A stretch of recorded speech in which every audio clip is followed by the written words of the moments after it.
Hello everyone, today we've a tech special with none other than Neil Spalding, better known as Spalders. Technical partner to Julian Ryder and Toby Moody on Eurosport's now defunct MotoGP coverage.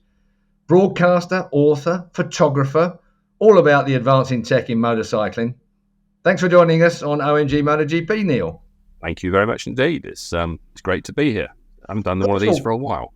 Well, yeah, I know. It's OMG MotoGP, we like to cover all of the angles, and you're one that we've been meaning to get hold of for some time, actually, but you're still a busy man.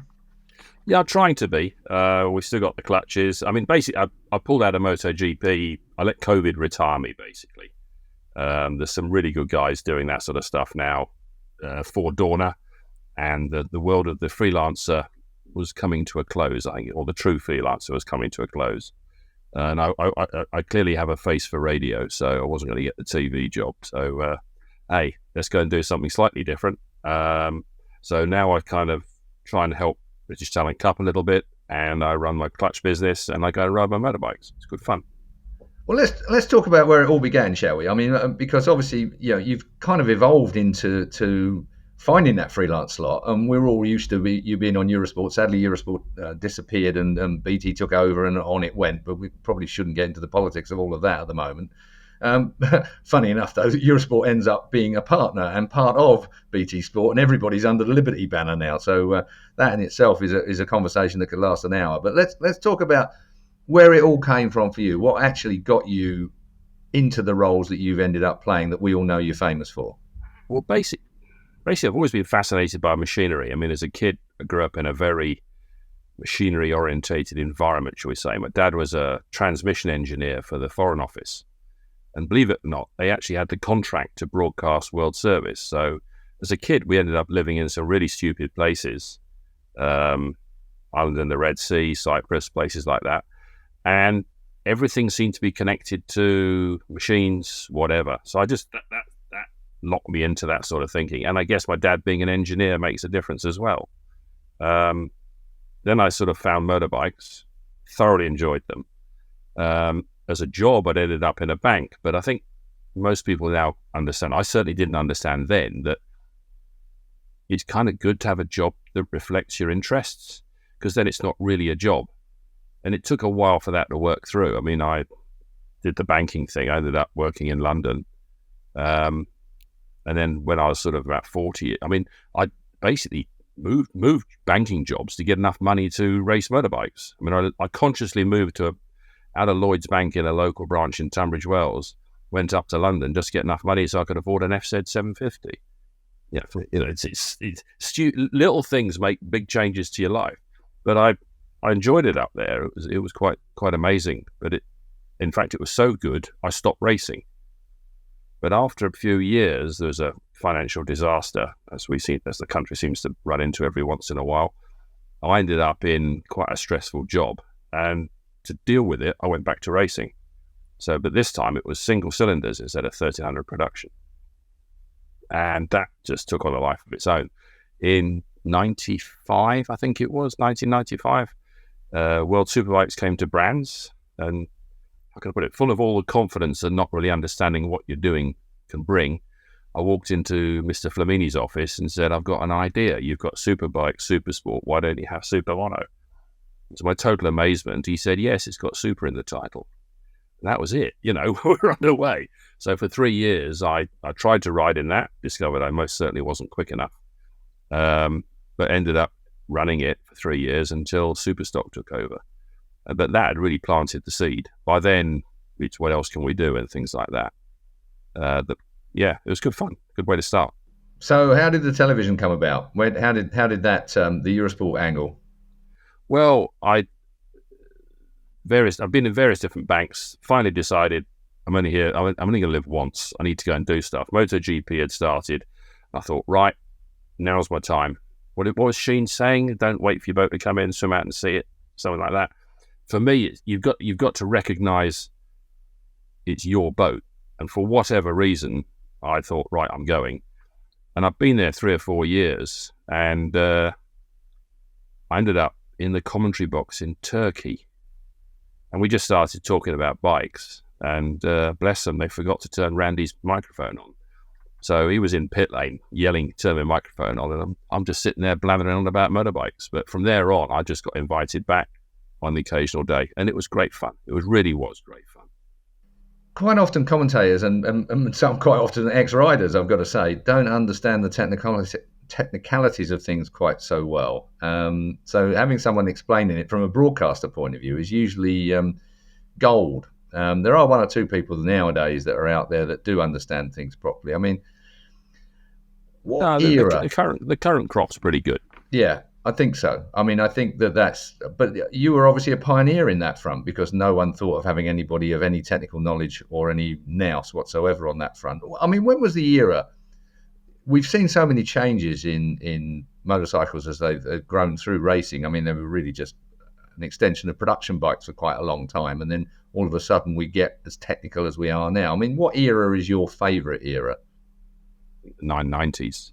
I came in for that. It had gone four-stroke. I mean, we'd had that golden era of Fogarty and Hodgson and co at the top of world superbikes, and I'd been there for a bunch of those years with the super monos, because we ran 6 or 7 meetings alongside superbikes. So you got to see how everything worked. And I don't know, I mean, I like two strokes on the road, but for some reason the racing ones had never really lit my fire. You should have ridden one. Yeah, well, as I said, I had them on the road. I had RD 350s and everything. They were great, absolutely fantastic. But when MotoGP went four-stroke, I kind of understood that was going to change everything. I mean, it is a massive, massive change of direction. And I think it's fair to say that there was a golden age, just as there was in the 60s when Honda was bringing 6-cylinder bikes and Suzuki were bringing, 16-speed 125s and things like that. We were heading off down into a similar period where everybody understood how to make a four-stroke really, really go fast. And that was it. I was off, superb. And there's so many changes. Towards the end, you'd walk down pit lane and you'd look for a small change on the chassis or a slightly different wing or something else. You used to walk down the pit lane in the early 990s looking at an entirely new motorcycle. Honda turned up with a completely different V5 twice.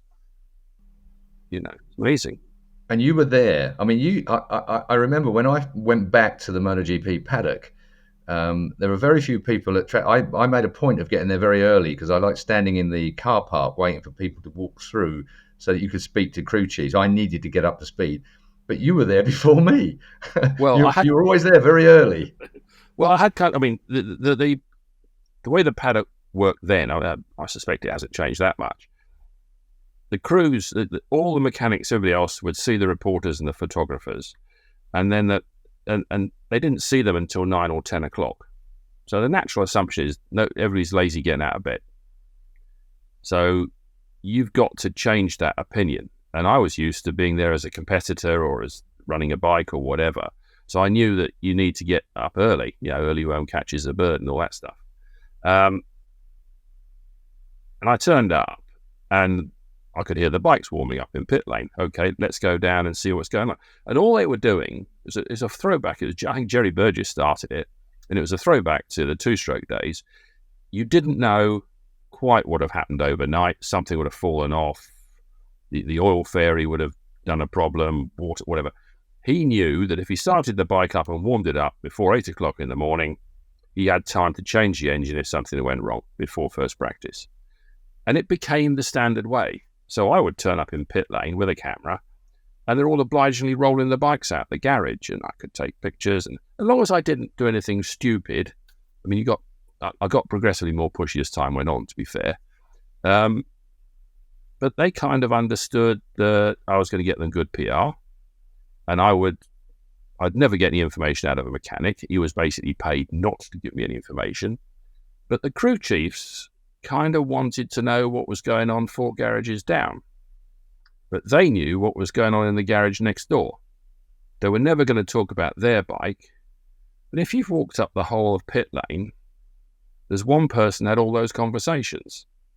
And I would never tell somebody what's going on that weekend. They respected that I would hold back that much.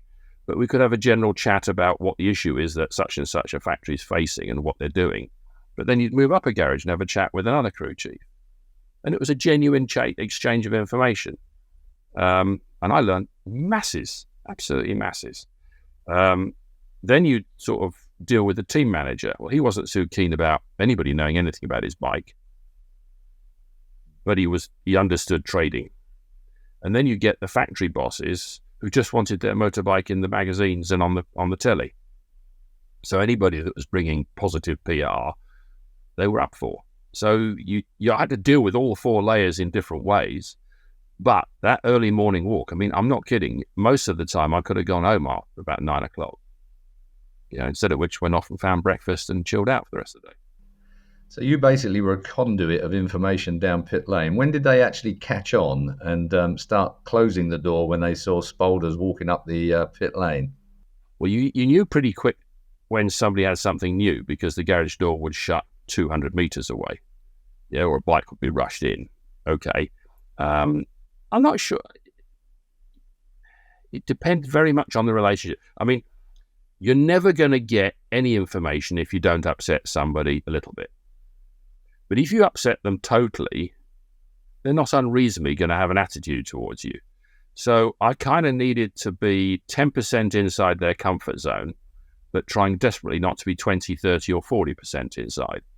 So you try not to, unless you had a really good technical story to build something into, you wouldn't blur a picture of somebody's latest chassis.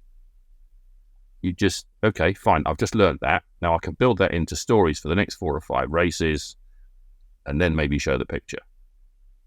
And you try and manage the relationships, because if you burn everything, you're going nowhere. But you must have had a lot of people from around the world. I mean, this is an international sport, and particularly the Japanese magazines and the like. I would imagine that your biggest markets would be in places where the divulging of these kind of details would be the most sensitive, like in Japan, for instance. I mean, getting photographs of somebody's very latest upgrade and then selling it onto a magazine or a website might have been lucrative for you, but I would think it would drive a manufacturer around the bend. It kind of depends. It is actually a very fine line. They want the PR. The guys who are the heads of the factories and who are the chief designers also want their own reputations. And to a large extent, as the public voice and the only person that's talking about the Japanese engineers, I'm in charge of that. So it's a trade. As long as I don't go too far. I mean, individual articles, some Japanese magazines took some of them. I wrote a lot about the Ducati when they were getting it all wrong. If you remember, they built the carbon chassis. Mainly because no Italian journalist was going to write it. Quote, I have to live here. I didn't. So you're playing that game, and I'm trying not to piss people off. I'm trying to learn. My main thing is to understand what was it that let Honda and Yamaha get to the front. And they'd understood things that the Europeans simply had not. You just have to look at Ducati's box chassis. It didn't bend at all. And funnily enough, the big secret was motorbikes have got to bend. But they've got to bend in a very specific way, in a very specific place. Now it's all the other way around, of course. We've got the Europeans leading the Japanese. What was the biggest scoop that you ever divulged? Is there one where you think to yourself, wow, across that line of, détente, if you like, you managed to cross the line and let something out there and slightly regretted it possibly and got more stick for it off of a manufacturer than you would have liked? What was the biggest... I think possibly it's actually quite difficult to call because there were lots of little ones, but very few big ones. But Yamaha were unbelievably coy about the sensors on the front of their bike. If you remember, the start of the 800s, the Japanese were still on steel valve springs, and Ducati had Desmo and had worked out how to make the fuel last and had basically disappeared into the distance. They understood they had to do something about their valve gear, which they did, went pneumatic. But then they brought in electronic throttles. And I remember sitting in the paddock listening to Edwards, who was really their top test rider, going around the sequence of bends behind the pits at Jerez, where they got a little grandstand and a snack shop. It's quite a good place to watch. And the bike was sitting on its side, and you could hear the engine revs changing, but it was clearly it wasn't the rider that was doing it, and they basically built an automatic throttle system. We call it proper ride-by-wire now. But they were the first guys to really do that. And that was their way of fighting back at Ducati. And they had these two lovely little sensors sitting on top of the air intake. You could only see when the cowling was off. And a picture of that was back then was gold. Do you think over the years that Dorna lost control of the developments to the manufacturers? I mean, we've got this situation now with the latest rule tweaks for 2027 that have come out. We've all been given the paperwork regarding that. But do you think that Dorna needed to be a bit more proactive regarding where developments went, take more control of it? Or were the manufacturers, because we have this unanimous situation where the manufacturers basically write the technical rule book, do you think that Dorna should have been a bit more bold in holding back some of the developments that we've ended up getting? Aero, for instance. I actually do think, ultimately, yes, but you have to sit and think through how the whole thing works. What's the saying? Motorcycle racing started the second motorcycle was built. It is a racing hobby. And we are blessed. We've been blessed with a bunch of factories who understand that and who want to race and who understand that racing is not just a show on the TV. It's a way of developing their bikes, but also it's a destination for their road riding customers. So you've got all these different things. Then you've got a promoter who's bought the rights and who's trying to make the whole thing work. Well, he's got to keep the factories happy. So they've got to get what they want from it. But he's got to provide a show to the punters because they've got to get what they want from it. And arguably, the show is the most important thing because without customers watching, none of it works. And I think, the Michelins are control tyres. They're there to challenge the factories, but also to limit performance. It's part of the deal. So to suddenly have somebody building aerodynamic things and saying the tyres aren't up for it, well, no, actually, that's the wrong way around. The tyres are telling you what the limit is. And you could argue that the tyres have been limiting the aero. Now, you look at the new rules, basically somebody's gone round and done a bit of salami slicing. Every single major technical aspect has been pulled back 10%. Totally agree with it. Nicely done. Is it enough? We won't know till they're there, but I think it's quite a classy rule book, to be honest. They've all got to build new cylinder heads because the bore's got smaller. Yamaha probably has to build a new engine, but probably Yamaha has to build a new engine anyway. And it's very beneficial to Yamaha because a V4 can now be built 12 mil narrower, 6 mil off each bore. The argument is it actually worth it? And to be honest, quite a few of them won't bother. They'll just put smaller pistons on top of the old crankcases. But the Yamaha has issues because it is a 4-cylinder in line and it is, inverted commas, too wide. But now they can shrink the width of the engine by an inch, 6 mil off each bore. That means it can flick into corners quicker. It's less wide. It means their radiators can cool properly. That is an issue. Yamaha was saved back in the day. They used to, when they went to 800s with Michelins, the front tyre was so close to the radiator and they were making so much heat with the new engines, they couldn't cool. There were several races where Rossi just overcooked an overtake or whatever because he was desperate to get to cool air in front of the bike he was following.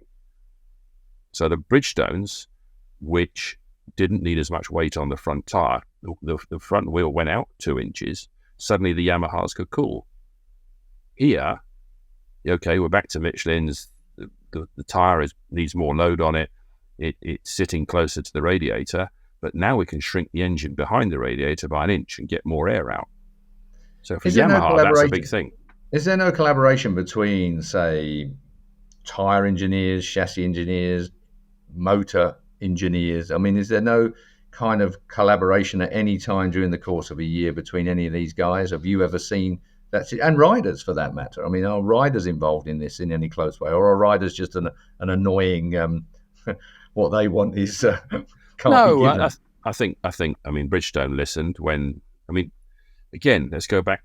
The root Bridgestone issue as a control tyre was that they had four types of tyre, one for each factory they were supporting. They all had individual tyre designs. The Ducati one on the Ducati was working. Okay, we're going to choose a tyre. Which one should we choose? Well, actually, the whole industry was really nice to Ducati, and they chose Ducati's tyres. But what they did do was choose the Catalunya high temperature special, which was thinner, didn't retain heat, so that Ducati would at least have something of a challenge. End result, everybody had to redesign their bikes to be like a Ducati. You know, the less weight went on the front, swing arms got shorter. You could watch it happening in pit lane. At the risk of plugging my book, there are pictures in my book. You should plug your book. Why didn't you mention that now then? And well, we'll put it in the comments down below as well, so okay, well, people will be able to read it. Okay, we stopped selling the book now, unfortunately. It's a sort of 6 years into the project, but there's a lot out there secondhand. And people, you know, once they've read it a couple of times, I'm sure have absolutely had enough. But when that tyre was perceived to be too dangerous because it needed heat put into it, and people weren't putting enough heat into it, and they were crashing. I mean, you could slow down for 2 corners, the tyre cooled down, and that was it. You were down. And that wasn't good. So they changed the rubber compounds at the edge of the tyre and things like that. So the small changes happened. I mean, 2012, Maverick won a couple of races on a new front tyre that Bridgestone had brought, and nobody else liked the tyre. I think that's right. And they changed it. Unfortunately, Honda built their bike completely for that tyre. So they were suddenly, you got to Mugello and suddenly there's a different chassis sitting there because they were having to change the chassis to deal with the requirements of the new tyre. And funnily enough, when the old tyre disappeared, Maverick stopped winning, which I always thought was a bit unkind on him. He could have won the championship that year. Well, he's back at the moment. It's all working out for him on the Aprilia. Let's talk. I mean, did it all become, because of this development? You mentioned earlier on about the 6-cylinder Hondas and the 16,000 revs and all the rest of it. Yeah, and God knows how many gears to shift through. Did it all get a little bit like the 60s, where things became technically so expensive, developments, there were so many things that you could do? Did it all become too expensive to sustain that? So therefore we end up with a rule situation where the parameters have been shrunk to suit modern economics. Well, yeah. I mean, you have, as a promoter, I worked closely with Stuart Higgs at BSB for quite a few years on some of his rule books. You have to have a show. And we'd ended up in a situation 2013, 2014, where we had 3 factories, and we had those 3 factories with some fairly good electronics, to the point where nobody else was going to come to play because they did not have those electronics, and it was going to take them way too long to develop it for themselves. So we ended up with a set of control electronics. I personally think, I don't know for sure, but I think it's a version of the Ducati one, in an ECU, and everybody had to use it. At which point, the barrier to entry that Suzuki had, that Aprilia had, that KTM had, to coming into play had been removed. It's a simpler electronics. It's not great, but it's producing a good show, and all the way through to somebody getting a bit of a leg up on aero. That's worked extremely well.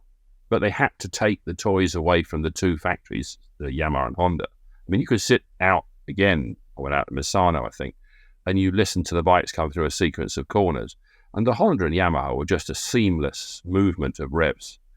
The Ducati was sort of a bit of abrupt and everything else, and there wasn't it. The only other bikes were converted road bikes, and that wasn't a good place to be. And I believe that the control ECU and the control electronics opened the doors to other factories to come. You can't have a barrier to entry that stops people making the show good. Who for you was your favourite engineers? Who is the greatest engineer? Who is the most innovative that you've come across during your travels up and down pit lane for many years? Most innovative is Dalinia. He's wonderful. You know, he really doesn't see the rule book as a problem. He sees it as an opportunity. You know, everybody else reads it and sees can't do this, can't do that, and he just sits and thinks can do this, can do that. He's very, very good. But there are two other engineers, and it won't surprise you that the three of them have all been the top dog in their time. But Nakamoto-san at Honda, he turned up after he'd been head of Honda in Formula One. He regarded Jenson Button's Brawn as his chassis. He'd helped design it as a Honda, but they'd sold it on. It had got a Mercedes engine slung in the back, and it was working finally. But he had designed, I think, two 125s, two 250s, and the RC45, and he'd done Colin Edwards' World Superbike. So he was Honda's top chassis engineer. And here he comes back as the project leader of an 800 that hasn't won a championship. And they've got 3 years to win that championship. He rejigged the team. He probably overdid it a bit, made a bit too Formula One. Then he did it again. But their problem was they couldn't get the chassis flex right. I think 2011, we turned up at Sepang, and what he'd done was he'd stopped messing around with is it right or is it wrong. He just made it too weak. So the thing was wobbling down the main straight. I mean, watching Danny Pedrosa giving debriefs where he's holding the hands above his head like this, you know, it really was absolutely wobbling. It was just too weak. But they progressively stiffened it. For all the races after that, they were turning up, sticking on lumps of carbon fibre to the side of the aluminium. Is it better or is it worse, you know? And by the time I think we got to Silverstone in the middle of the summer, they'd finally got a chassis that was about right. But he didn't mess around. He was quite something. But he turned that team round. They won the last 800 series. And the other one is Furusawa-san, who turned up to a Yamaha that had been built too small with carburetors to act like a 500. And he basically worked out that they needed a different chassis, a different firing order. He was the project leader of a bike called the TRX 850, which is a Yamaha twin. And all the magazines said, oh, it's built to take on Ducati. It looks like a Ducati, it sounds like a Ducati, but it's a parallel. It was the first crossplane engine. 90-degree crankshaft. He understood that would make the crankshaft actually smoother, even though it sounded rougher. And that was the secret of the V4s. And of course, when Rossi turned up, he had an inline four that had crossplane on it. How impressed are you then, given the developments we've had, that we are in a situation with all these different configurations? Okay, electronics are now a spec item, tyres are a spec item, but how impressed are you that we've got all these different manufacturers with different solutions to the same problem and the same rule book, and we're within a second? Yeah, across brilliant, the grid. isn't it? It's brilliant. It just shows you maybe that the spec in itself isn't the limiting factor. It's such a complex thing. But I think culturally, the difference we have with Formula One, in Formula One, if somebody gets a good idea, if there wasn't a rule preventing it, everybody would have that next week. We have a different culture. The Japanese factories have their concept of what their bike should be. Yamaha's inline fours, Honda's V4s. You know, Suzuki swapped from V4 to inline four. That's almost unheard of.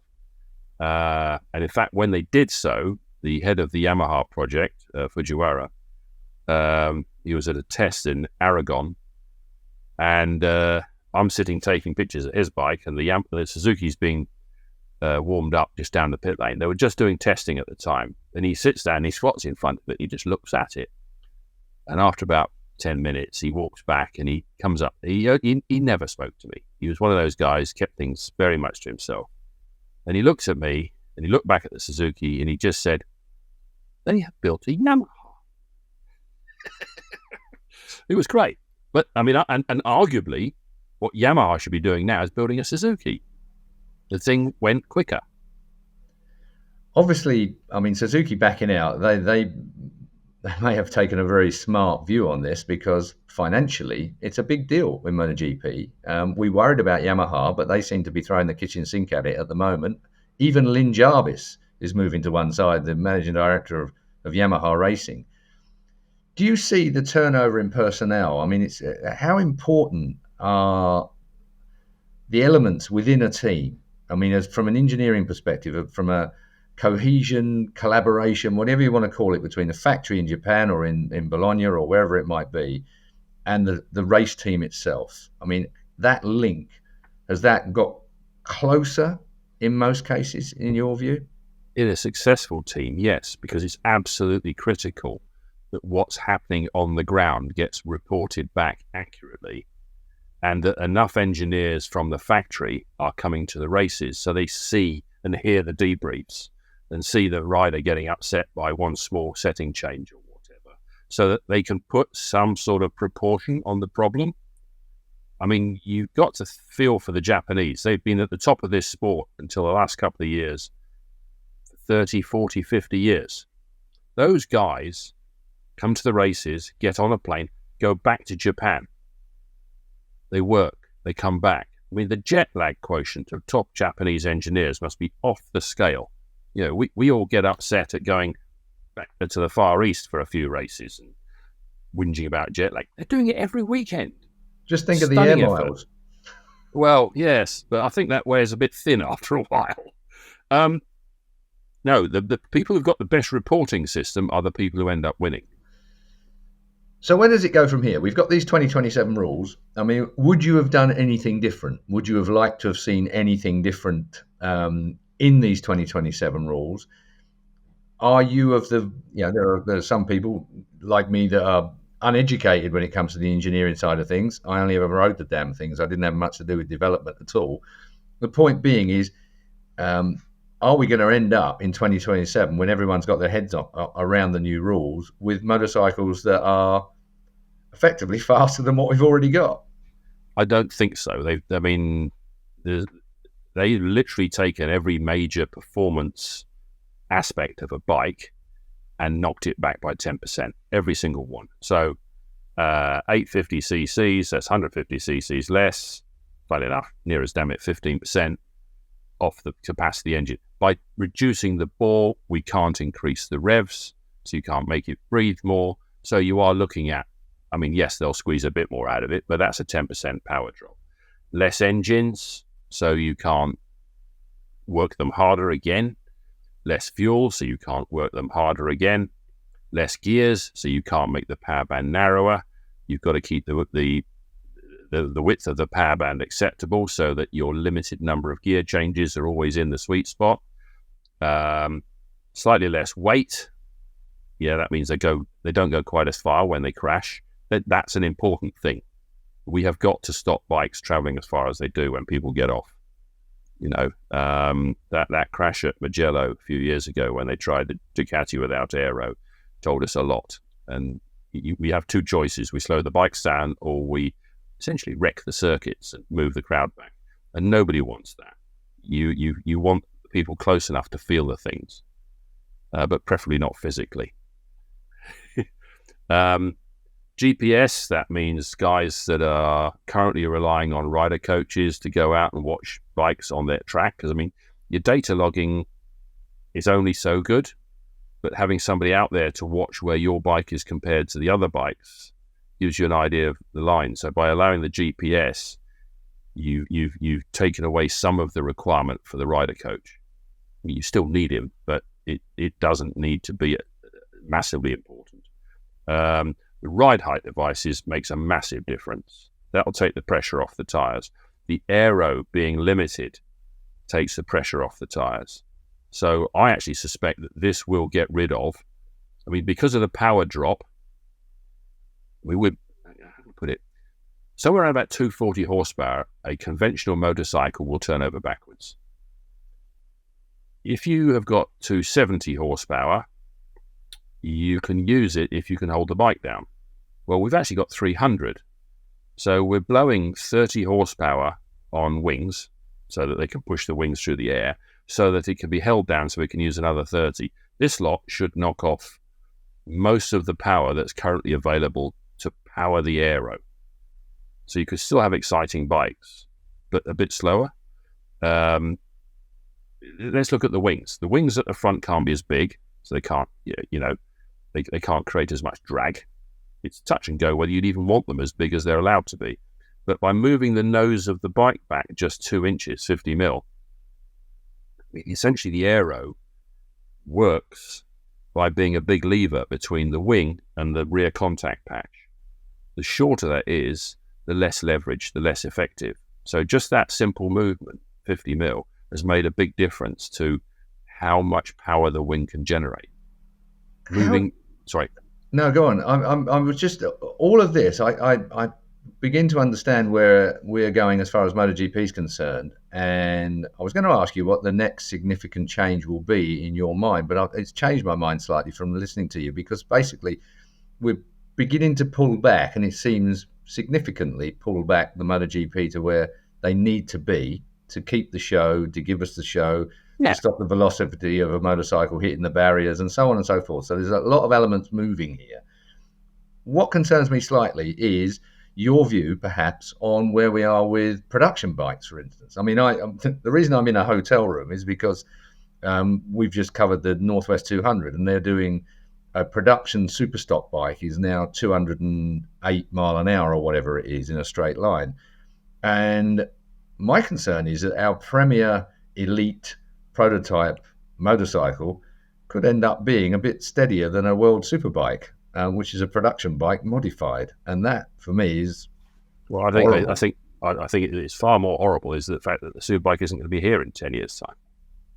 We're sitting in the users come out today that to comply with net zero, they are about to announce, which means it hasn't been announced, that petrol-fueled motorcycles will not be allowed to be, they're saying built, sold, I think is the accurate word, in the UK after 2040. Now, I think that's too absolutist myself. But it's very difficult on a motorcycle to carry all the emissions control stuff that allows a car to continue running. So we've actually got quite a case just to have a superbike at all.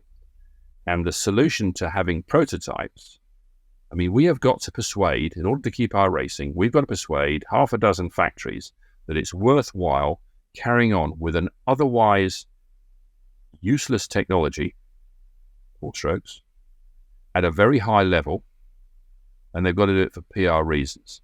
And the savior there is a company called Liberty. They have just paid 4.2 or 4.3 billion, 1,000 million euros for MotoGP. They have got to work that asset. They have got to get people watching the show. They have got to get the income coming in.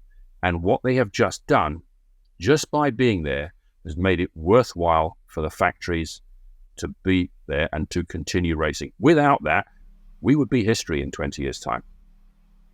Hold on just a second, because I am in a hotel room and I've got room service banging on the door trying to get it and clean the room. So that's an edit point there. Are you sure it's not? Hold on just are you sure they're not just trying to kick you out? It's just coming up to midday. Bless her. Funny thing happened on the way to the podcast. I wondered if it would happen, but sure, I've got the thing hanging on my handle, but it's obviously not stopped her. Okay, back we go again. So Liberty, I'm not even sure that I will like the MotoGP we'll have in 20 years' time. It has to be different to get that audience, but we'll have it, and that's the difference.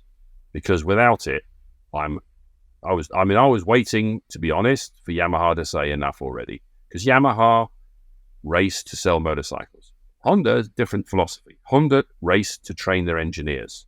And there's a bit more to add to this one. So they were likely to come regardless.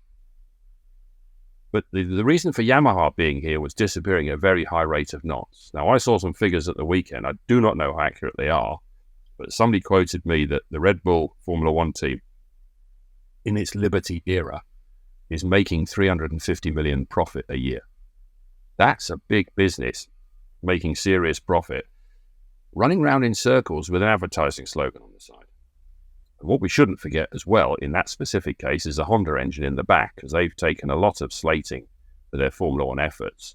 But that's a Red Bull Honda, any reasonable way of describing it. But that's a profitable business. And it'll be a profitable business in 20 years and 40 years' time, because there won't be anything else making noises like that. You know, they can go so far with, the factories will come to build the technology. And racing always used to be to sex up a technology for road use and whatever. But actually, unless somebody comes up with a very, very different battery technology in the next 20 years, and bear in mind they've been trying to do that for over 200, or nearly 200, that's take a big ask. We're going to be running 4-strokes, making noise for a long time. And we need an audience to want to see it, and we need an audience where it's profitable for people to build those bikes.